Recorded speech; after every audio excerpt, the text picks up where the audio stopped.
All right, we are at the 2016 Illinois Foray #1. Name and where you're from. John, Manitoba, Illinois. Andy, Peoria, Illinois. John, Anderson, Illinois. Nancy, Addison, Illinois. Leo, Edwardsville, Illinois. Kathy, Palatine. Ito, Palatine, Illinois. Jenny Shane, St. Louis, Missouri. Bob Gardner, Chicago. Sarah, Appleton, Wisconsin. Clarence. Camille Cotta, Appleton, Wisconsin. Laris Hale, St. Louis, Missouri. Ron Forrest. Jay and Lori Howard, Independence, Missouri. Paul Thomas, McWanago, Wisconsin. Dave Thomas, Batavia, Illinois. Lori Connor, Downers Grove, Illinois. Ashley, Downers Grove, Illinois. Sharon Sinclair, Burlington, Wisconsin. James Matt, Cedar Rapids, Iowa. Karen Borsett, Cedar Rapids, Iowa. Colton, Rapid City, Illinois. Nicole, Rapid City, Illinois. Kaylin, Rapid City, Illinois. Doug Raymond, Rapid City, Illinois. Douglas Raymond. Rapid City, Illinois. Nicholas Raymond, Rapid City, Illinois. All right. Tina Fry, Ohio. Ted Fry, Ohio. This is Duke Brown, Lee Summit, Missouri. All right, good to see you guys. All right, we got out on the way to the place here to move this brush, and there's two Morels right in the road. That's a good sign. Oh, look, they're right here. They're all over. Right here. Oh my God. Oh, look at that. They're all over. Oh, jeez. Well, shall we stop and pick? Oh, man. I found this little guy when I was stuffing out the car. Yep, Well, that's that's a good sign. a huh? double reason to stop. That's a good sign. We got to move that brush, and we got to pick Morels already. Yeah. We're not even to the spot yet. Oh, they're back. They're back over there too. Yeah, they're going to be all over in here, I bet. Look at that. Right there's another one. Yep. All right, we got out of the car on our way to the first spot in Illinois to move the brush out of the way because nobody's been here since last fall deer hunting, and there's Morels all over the roadway. There's one. Make sure you don't step. I mean, they're everywhere. Oh, yeah. All right, There's here. one there. Right in here. Don't walk too hard. They're All all. over the place. Look at all these right here. Almost ran. Oh, my tire would have ran over those two. Look at that. Look at that right there. Right there, one. I hope. We should be able to get through there. Just watch that tree stump on the right when you come through. Another one right there. Shouldn't have let him out. I didn't. He jumped out your window that I told you not to.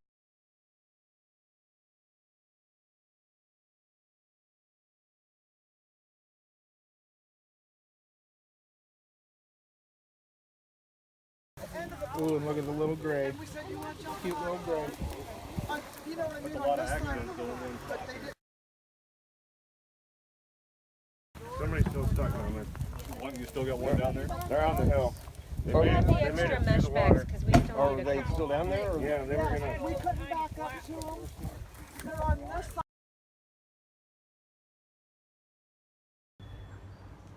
Here's an elm that's dead in the top. It's still hanging on with some life though with these sucker sprouts. But we got two really pretty nice yellows at the base of that.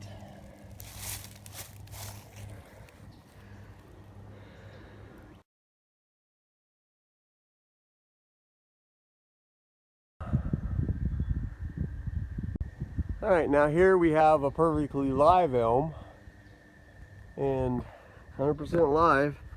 In a good year with proper moisture, you'll find some under live elm because the mycelium are in place.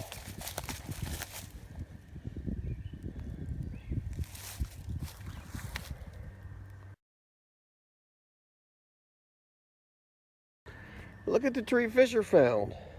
Fisher found a dead elm, and it's got a bunch of nice morels here. Look at all these beauties.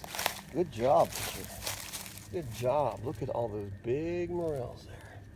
All over the place. All the way around it. Good job, buddy. And now we hit a patch of early birds that are pretty mature. Now, as long as they don't have a bad odor, like that one is just falling apart, unfortunately. It spread some spores. This one kind of dried out on its own. Doesn't have a bad odor, so we can still use that. This is definitely what we like to see, and this year has been quite non-existent, is Foray attendees with bags of morels. Happy faces. It's been a tough year, to say the least. Yeah, almost 4 pounds. This is what we like to see at Forays with bags of mushrooms. Yep. That's not bad for a couple hours, huh? No, not at all. Are you kidding me? A couple of hours. Yeah. Those are orange mycena, and they're supposed to only be coming out in the fall. That's how messed up the weather is. Oh, wow. Which ones? Oh. All right. First of all, did anybody have fun? Yeah. All right. And I want you guys to know this is not how it normally is. So you guys came to a good foray. Better than I anticipated. I knew it was going to be probably good here from the reports I got and stuff, but yeah, we've never ever come close to that many morels at this spot. You know, I've been coming here for 8 years, so we did super good. When they're in the road, starting off, that's never happened before either. Yeah, sorry to everybody behind me that had to stop because I was picking them up. So this is a gray morel species, and this is a yellow morel species, right? No. They change color as they grow. So, and you can see the tighter pits, and they open up, you know, when they mature. Once they get yellow, they're not going to get much bigger. So this is the new name is Morel esculentoides. Somebody found one half-free morel. We found 3. Oh, did you? They're very... Not too many. Some years there's millions of these. I mean, I've had some, you know, I've had baskets full like that of half-frees, and a lot of people don't mess with them or think they're false morels or something, but they do have a very strong morel. Was it you, Larry, was telling me that? Yeah, I think the tops are the best tops if you have enough of them. The tops is insanely intense flavor, but I like to dry these because that even enhances the flavor more. And if you want the best morel gravy or morel alfredo, that's the one to do it, the half-free. There's 2 kinds of gyrometra. I'm doing a gyrometra toxicity study with the university this year. This one got broke up. They're very brittle. This one it had like little, I don't know. It was just not. It was not like all brainy like this one, and so. It was flatter. Yeah, flatter. Like that little one. Like wrinkly ears on it or something. But this one this species I've never found here, so. I'm not. It's not the Gyrometra esculenta. It's something else. So there's one that's dark red, sort of. That's the esculenta. Red or something. Yeah. There's a bunch of them. I'm really interested. I haven't seen this one. This is going to be a good study on that one. And like I said, these contain MMH, which is it's a compound that's in rocket fuel. So, and a lot of people say they ate them all their life, and that might be true. And I've eaten them. There's a few species that have a pretty good flavor, but you know, if you're going to do it, I don't recommend it. If you're going to do it though, you gotta do them 5 times longer. You know, saute them 5 times longer than you do morels. Oklahoma, we had them.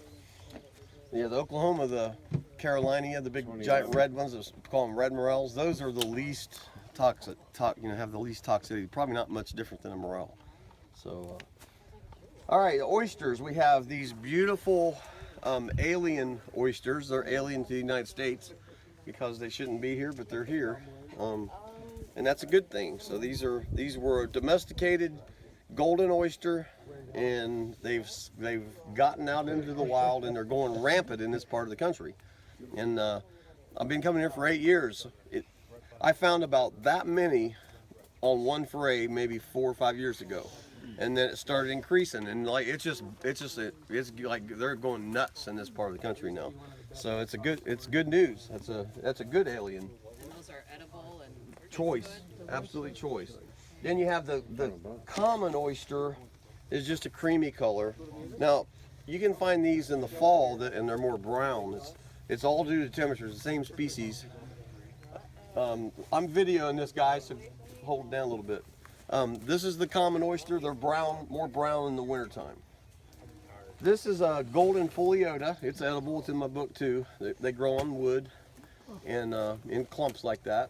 Very easy to identify, and they're decent. You know, it's nothing I'd want to do a dish with by itself, but as an added species into the soup or something like that, it's fine. This is a deer mushroom or fawn mushroom growing from dead wood too. Paint and gills on the underneath side and the color of a deer on the top. And another one that I wouldn't want to do a dish just of these, but it's definitely great to add on to it. These are brown cup fungi. There's several. These are some of the closest related to morels. So some of them. This particular one doesn't but some of them have a really strong morel odor. There's a brown cup fungi, a tan cup fungi, and then there's 4 or 5. But I put the 2 most common brown or tan ones in my book. And there's also the scarlet cup, that's pretty cool too. They're usually earlier, like right before morels. So it's an indicator. And the cool thing about the red cup fungi is that they keep their bright scarlet red color when you cook them, because some of the bright color mushrooms, you know, fade or whatever. But it's pretty cool to put them in soup and you're eating little bits of bright red fungi.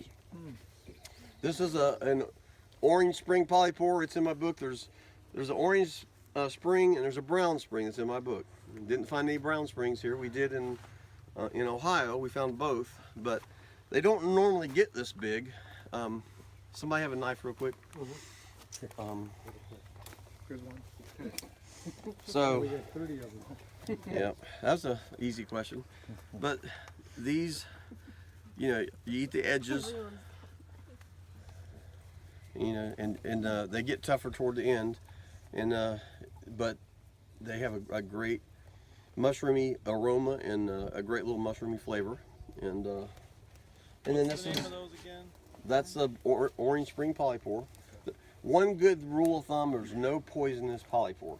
Anything with pores on the bottom growing from wood, it's either edible and good, or it's edible and okay, or it's like eating cardboard. But as far as poison, you don't have to worry about that. Now it's best to get the most freshest ones. These are pheasant back or dryad saddle polypore squamosus. And the way that you do these, and they're real easy to work with culinary wise, you just go like that. And where it stops, that's as far as you want to go as far as eating it. And so when I do it like that, and I take that off, and then I just drop that right in the soup like that. It's just, boom, it's done. And this is one of the very few wild mushrooms you can eat raw. And when it's raw, it tastes a little bit like a cucumber or watermelon rind. You can add it to salads and stuff like that. But I've floured them and fried them, and when you fry them or put them in the soup or something, they have a totally different taste and are much better. I do a little bit of, you're going to get a lot, I'll put this in the stuffed jalapenos. It's going to go in the soup. Bruschetta, it'll be in all, in all the stuff. So those are, we got 1, 2, 3, 4, 5, 6, 7, 8. We got 9 edible mushrooms. The one I thought we would find, since it's been so wet, was the tree ear, and we just didn't find any of those. There's your knife back. And so that's what we got there. Now we're gonna go take a little walk around, and you can cut it now. Sweet, sweet, sweet. Chicken of the woods in the spring. Man, we are gonna feast like pigs. Awesome.